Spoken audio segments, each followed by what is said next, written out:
여러분, 요실금은 단순히 소변이 새는 불편함이 아닙니다.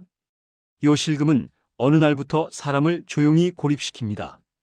바깥에 나가기 전에 화장실 위치부터 확인하고, 버스나 지하철에서는 문 쪽에만 서게 되고, 엘리베이터가 늦게 오면 심장이 먼저 뛰고, 결국은 외출이 줄어들고, 약속이 줄어들고, 사람 만나는 일이 하나씩 끊깁니다. 많은 분들이 이렇게 말씀하세요. 창피해서 못 말하겠어요. 나이 들면 다 그렇다니까 참죠. 출산한 사람은 어쩔 수 없대요. 그런데요, 요실금은 참는다고 좋아지는 병이 아닙니다. 오히려 참는 동안 몸은 습관을 더 굳혀버립니다. 그리고 그 습관은 새는 양보다 더 무서운 걸 남깁니다. 바로 움직임 감소입니다. 움직임이 줄면 근력이 빠지고, 근력이 빠지면 균형이 무너지고, 균형이 무너지면 낙상이 늘어납니다. 낙상은 어르신 삶을 한 번에 바꾸는 사고가 될 수 있습니다. 요실금이 결국 집 밖을 피하게 만드는 병이 되는 이유가 여기에 있습니다. 안녕하세요. 저는 대학병원에서 오랜 기간 배뇨장애와 요실금 환자들을 진료해 온 비뇨기과 전문의입니다. 오늘은 줄줄 새는 요실금을 약 하나만 찾는 방식이 아니라 몸의 구조와 습관을 함께 바꾸는 방식으로 정리해 드리겠습니다. 오늘 내용은 어렵지 않습니다. 결론부터 말씀드리면 요실금은 대부분 아래 세 가지가 겹쳐서 생깁니다. 방광이 예민해진 상태, 아래를 잡아주는 근육이 약해진 상태, 화장실 습관이 방광을 더 예민하게 만든 상태. 그래서 치료도 딱 세 방향으로 가야 합니다. 방광을 덜 자극하는 마시는 습관, 근육의 재료를 채우는 식사, 근육을 정확하게 쓰는 운동. 이 세 가지를 제대로 잡으면 새는 양이 줄어드는 속도가 달라집니다. 요실금은 왜 검사에서는 큰 이상이 없는데 계속 힘들까요? 진료실에서 가장 많이 듣는 말이 이겁니다. 검사했는데 이상 없대요. 방광도 괜찮다는데 왜 이렇게 새죠? 요실금은 대형 고장 하나로 생기는 경우보다 조절 시스템이 약해져서 생기는 경우가 훨씬 많습니다. 우리 몸은 소변을 만들고 모으고 참았다가 비우는 과정을 자동으로 조절합니다. 그 조절을 맡는 게 방광과 요도, 그리고 골반저근입니다. 그런데 나이가 들면 근육은 약해지고 신경 반응은 빨라져서 더 예민해지고 잠이 얕아지고 스트레스가 쌓이면 자율신경도 과민해지면서 방광은 더 쉽게 지금 비워 라는 신호를 보내게 됩니다. 또 하나, 요실금이 심해지면 사람들은 더 자주 화장실을 갑니다. 혹시 새면 어떡하지? 라는 불안 때문에요. 그런데 이 습관이 방광을 더 작게 만들어 버립니다. 조금만 차도 빨리 비워야 한다는 신호가 더 커지죠. 이게 악순환입니다. 실제 진료실에서 있었던 이야기. 부산에 사는 70대 여성 환자분이 계셨습니다. 딸이 울면서 전화를 했습니다. 선생님, 엄마가 밖에 나가질 못해요. 조금만 걸어도 갑자기 마려워서 공포가 온대요. 한번 새고 나서는 사람 만나는 게 너무 창피하다고 해요. 어머님은 조용히 말씀하셨습니다. 딸한테 짐이 되고 싶지 않은데 이게 제 마음대로 안 돼요. 검사를 해보니 큰 질환은 없었습니다. 하지만 골반저근은 약해져 있었고 방광은 예민해져 있었고 무엇보다 화장실을 미리미리 가는 습관이 굳어 있었습니다. 저는 그때 이렇게 말씀드렸습니다.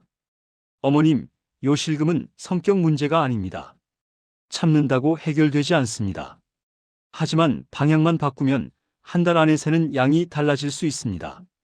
그분이 좋아진 핵심은 약이 아니라 오늘 알려드릴 세 가지 루틴을 매일 꾸준히 하면서부터였습니다. 한 달 뒤 어머님이 웃으면서 오셨습니다. 선생님, 밖에 나가도 덜 무서워요. 패드를 안 해도 되는 날이 생겼어요. 요실금 치료는 이렇게 옵니다. 완전히 순식간에 사라지는 게 아니라 공포가 먼저 줄어듭니다. 그리고 그 공포가 줄면 움직임이 늘고 근육이 살아나고 결과가 더 좋아집니다. 지금부터 공개합니다. 줄줄 새는 요실금 치료 루틴 딱 세 가지. 오늘은 복잡하게 하지 않겠습니다. 요실금으로 고생하는 분들이 내일부터 바로 실천할 수 있게 핵심만 정리해 드립니다. 첫 번째 루틴. 물을 끊지 말고 방광을 덜 자극하게 마시기. 요실금이 심한 분들이 가장 먼저 하는 실수가 있습니다. 물을 확 줄이는 겁니다. 마시면 새니까 덜 마셔야지. 이렇게 생각하시죠? 그런데 물을 줄이면 소변이 진해집니다. 진한 소변은 방광을 더 자극합니다. 방광이 따갑고 예민해지고 더 급하게 마렵고 더 자주 화장실을 찾게 됩니다.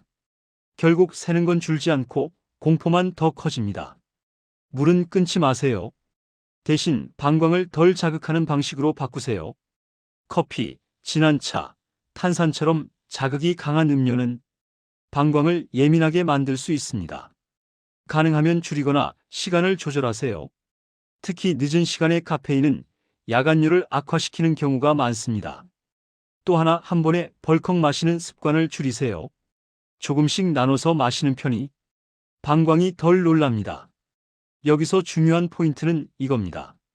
물을 줄이는 게 치료가 아니라 방광을 덜 자극하는 방식으로 마시는 게 치료입니다. 두 번째 루틴. 요실금에 좋은 음식 한 가지, 단백질을 반드시 챙기기. 요실금은 근육과 관련이 깊습니다. 특히 골반저근은 숨은 근육이지만 아래를 잡아주는 핵심 근육입니다. 그런데 시니어가 되면 식사량이 줄고 단백질이 줄면서 근육이 빠르게 빠집니다. 근육이 빠지면 잡아주는 힘도 같이 빠집니다. 그래서 저는 요실금 환자에게 늘 말합니다. 운동만 하지 마시고 근육 재료부터 넣으셔야 합니다. 단백질을 어렵게 생각하지 마세요. 달걀, 두부, 생선, 닭고기, 콩류처럼 본인이 소화가 잘 되는 걸로 꾸준히 드시면 됩니다. 요실금 치료는 운동과 식사가 같이 가야 빨라집니다. 근육을 쓰려면 근육의 재료를 넣어야 합니다. 세 번째 루틴. 운동 두 가지. 케겔을 조용히 정확하게. 엉덩이 근육을 함께. 케겔 운동 해봤는데 소용없던데요. 이 말 정말 많이 듣습니다. 대부분 이유는 한 가지입니다. 너무 세게, 너무 급하게 합니다.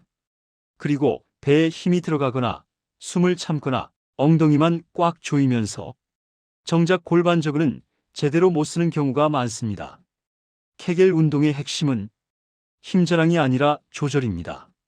숨을 내쉬는 순간에 소변을 잠깐 참는 느낌으로 아래를 조용히 끌어올립니다. 그리고 바로 풀어줍니다.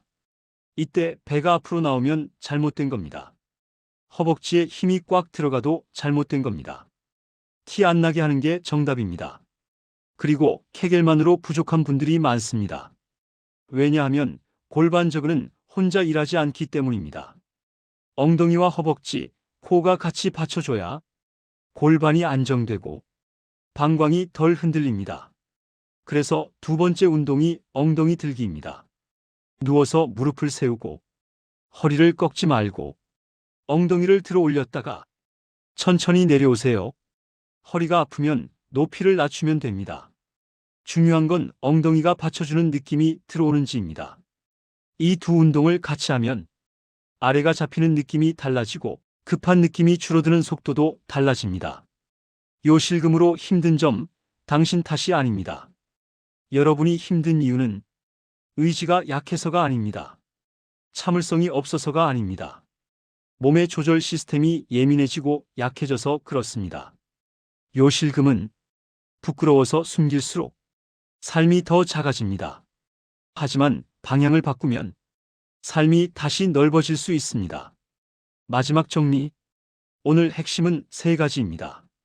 방광을 덜 자극하게 마시기, 근육의 재료인 단백질 챙기기, 케겔을 조용히 정확하게, 엉덩이 운동을 함께. 이 세 가지를 꾸준히 하면 대부분은 먼저 새는 양이 줄기 시작하고 그 다음 급한 느낌이 줄어들고 그 다음 외출 공포가 줄어듭니다. 요실금은 숨기며 사는 병이 아니라 관리해서 좋아질 수 있는 병입니다. 오늘 내용이 도움이 되셨다면 가족에게도 꼭 공유해 주세요.